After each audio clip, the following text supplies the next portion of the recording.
Ya, Assalamualaikum warahmatullahi wabarakatuh. Selamat siang. Materi kali ini saya akan membahas pengenalan mengenai job sheet.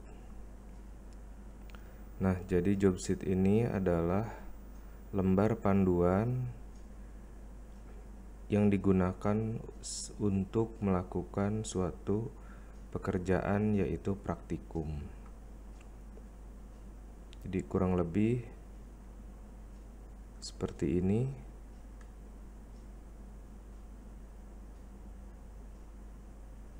Ya, kita kenalkan dulu komponen-komponennya. Di sini ada di kolom pertama, ada nama, NPM, kelas dan rombel. Nanti di sini kalian isi. Kemudian ada tanggal mulai praktikum, kalian isi tanggal berapa praktikumnya, kemudian tanda tangan. Di paling kanan ada checklist kompetensi yang akan menilai, nanti diisi oleh asisten.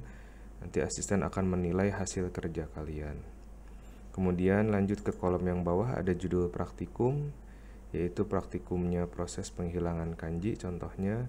Kemudian di sini ada diagram alir proses yang berisi urutan pemrosesan dalam satu materi praktikum.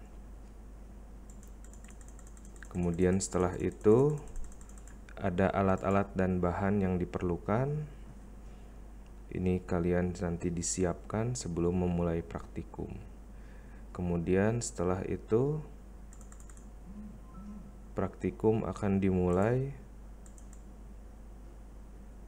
dengan melakukan evaluasi awal sesuai dengan yang tadi diagram alir.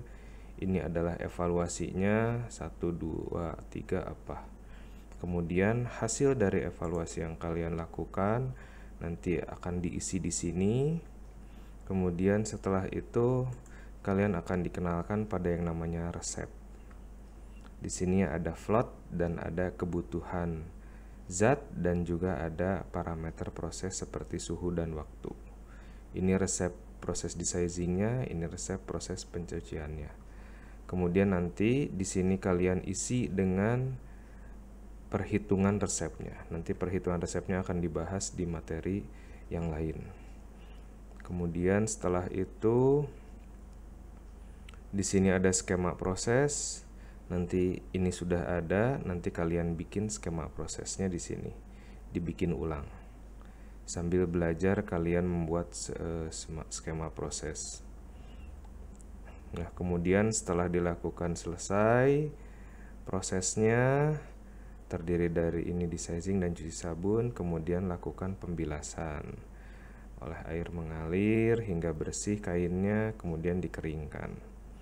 Nah, kemudian lakukan evaluasi akhir sama dengan evaluasi awal.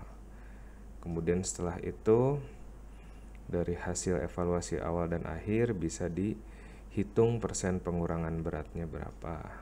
Kemudian nanti di sini kalian akan tempelkan bahannya. Jadi sampel bahannya itu ini yang sebelum proses, ini yang sesudah proses. Ya, setelah itu kalian kumpulkan job sheet tersebut, ditanda tangan dan nama jelas. Kemudian dosen atau asistennya juga menandatangani dan memberikan nama jelas. Setelah itu dilakukan penilaian akhir, skornya berapa. Nah, kira-kira pengenalan job sheet seperti itu. Nanti untuk lebih detailnya akan kita bahas satu persatu.